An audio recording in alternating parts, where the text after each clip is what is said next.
Jim in Willingham is with us. Jim, good morning. Good morning, Louise. Happy Sunday to you. Happy Sunday. Now, I've not heard from my dad this morning, but I'm pretty confident that if he's with us, he'll be sending his love, Jim. Bless him. I love to him too. Thank you. Now, please, for the love of all things good, tell me you have seen Mrs. Harris Goes to Paris before I burst into tears. I have. Oh, thank goodness. I'll clear the whole thing up for you now. Right, great. The whole conversation is not about coats, not about Astravans or anything else. Right? It's a very similar sounding word to coat. It's COVID, and the Astravan thing is actually the AstraZeneca jab.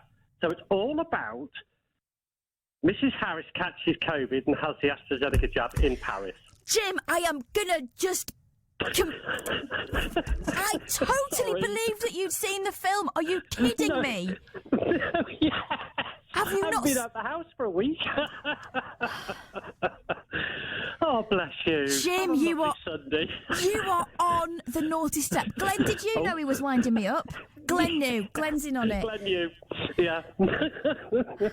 Your homework is to now get yourself to the cinema and watch this film, and I want a proper review from you on Friday. All right, I'll do it. I'll go this week then, I promise. You are so on the naughty step. I thought I was going to get this sorted. Mrs. Jim has just told me I've got to do the ironing all morning for that. Oh, yeah, tell Mrs. Jim I am well with it. You can do mine as well whilst you're at it. Oh, crikey.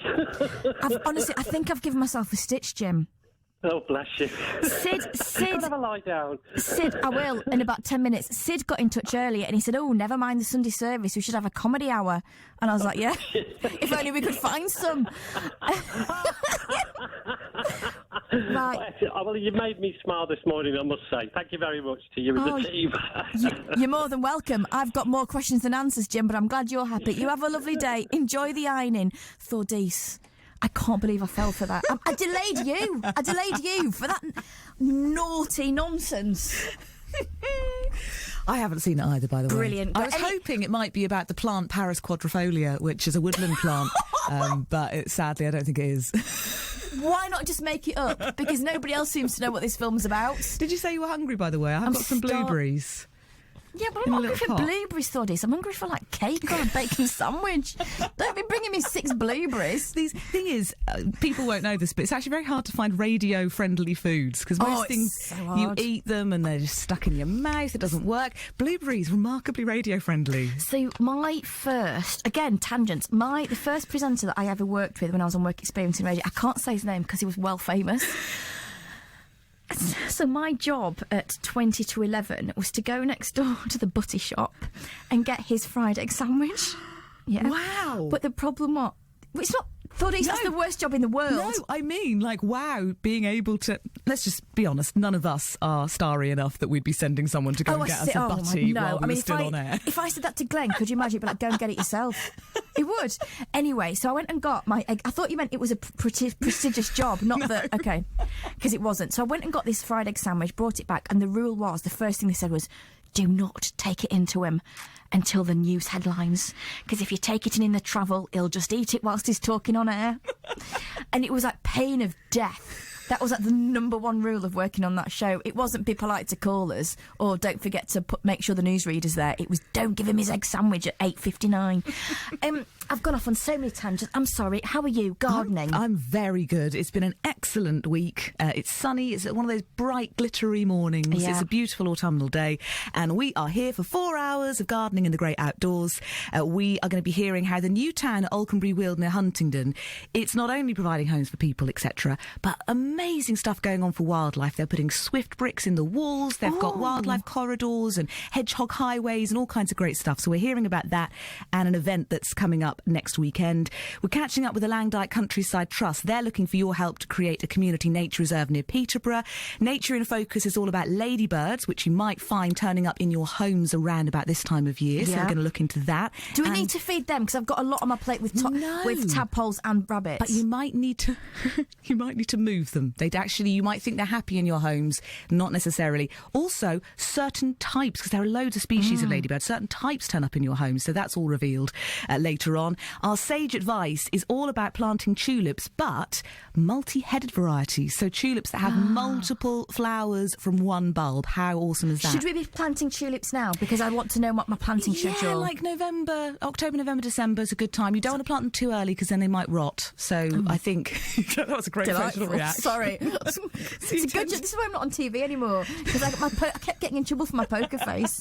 The great thing about lots of spring bulbs you have planted by now, but tulips are a good one. Like if you've forgotten, to be honest, just plant them. I think with bulbs, always just plant. If you find some in a cupboard you've forgotten about, just plant them and hopefully they'll get on with it.